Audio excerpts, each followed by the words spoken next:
reading the heartbeat, the Weger's diagram, and heart disease with this as well. So today I just want to walk you through this concept of this image, which is going to be overwhelming at first, but I promise that it's very rewarding once you are able to understand this. This is what they call the Weger's diagram. The best way to think about this is going to be thinking of it as a timeline that will show all the major events that happen within one singular heartbeat. It layers together things such as volume, pressure, voltage. So that'll be like your electrical signals, your pressure in your different heart chambers, your heart sounds, and your blood volume. All just in this simple picture. Simple yet complex. Once you understand this, you're going to be able to visualize a heartbeat that is actually in motion. So, let's start with your P wave. This is going to be your P wave right here. That's going to be on your ECG, also known as the EKG, which is going to be an electrocardiogram, which this signals for the atria to contract. When it signals for the atria to contract, this gives the help to push your blood into your ventricles, which then results in the QRS complex. And this shows right here is your QRS complex, and this shows the ventricles getting ready to contract. At this point, the pressure inside the ventricles rise very quickly, as you can see right here.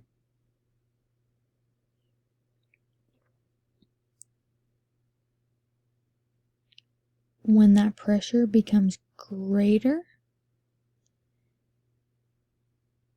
in the atria, the mitral valve closes right here, and the tricuspid valves also close. This makes your first heart sound.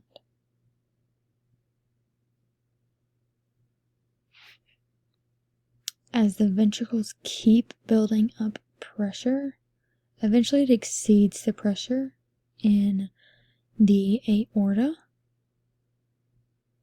and the aortic valve opens, so it exceeds it right here. So you're going to have your aortic valve opening right here. That's when your blood is going to be pushed into your body. So that's called the ejection phase. Just think about it as it ejecting the blood into your body. So after that, you're going to see this wave right here. That is going to be called the T wave. This shows that the ventricles are going to relax. As you can see, this slope starts to go down.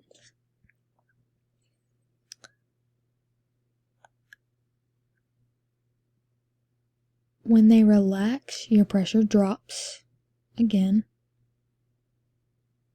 When it falls below your aortic pressure, your aortic valve is going to close, and that's going to be your second heart sound.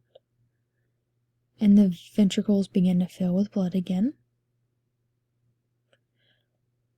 So, as you see right here, your A, C, and V. So your A is going to be your active atrial filling, so your muscle contraction. Your C is going to be your increased pressure due to the bulging of the mitral valve into the left ventricle upon this closing.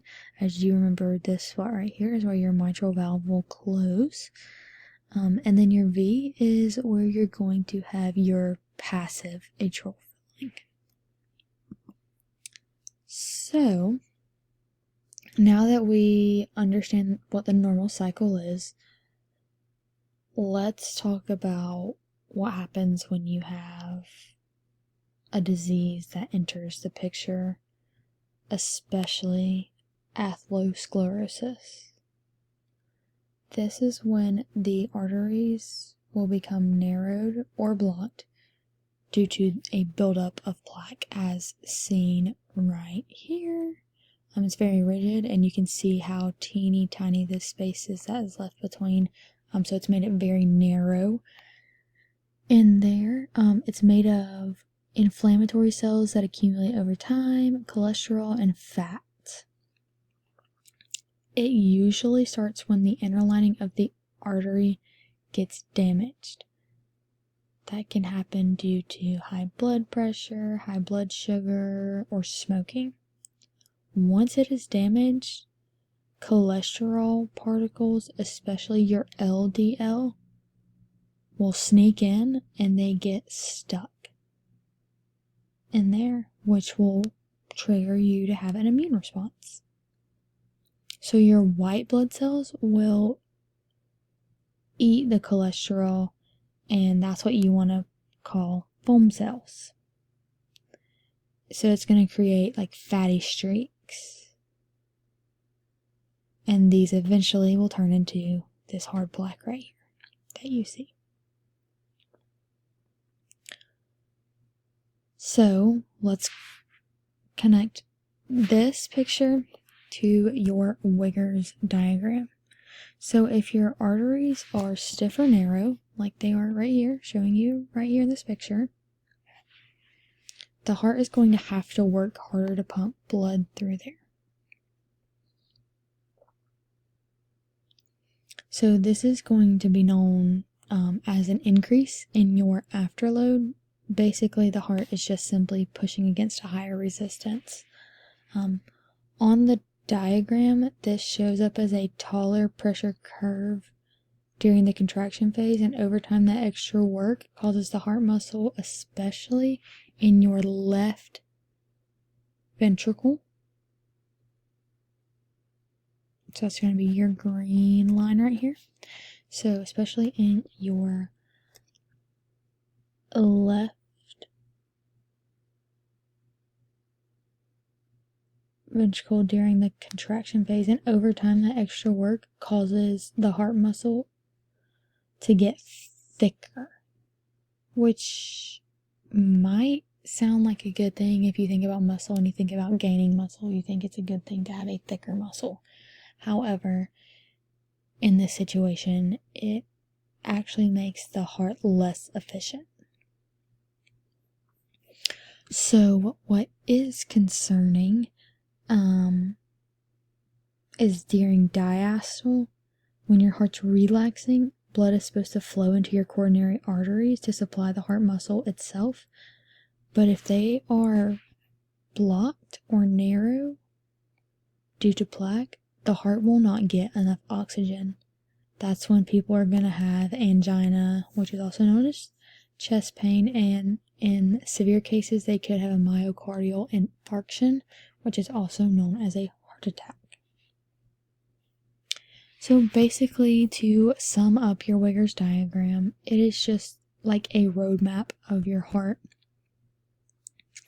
It's here to help us understand just how the heart works, but how problems such as this disease right here can change that process. It connects pressure, electrical activity, and blood flow, and when you look closely, you can actually see disease in action.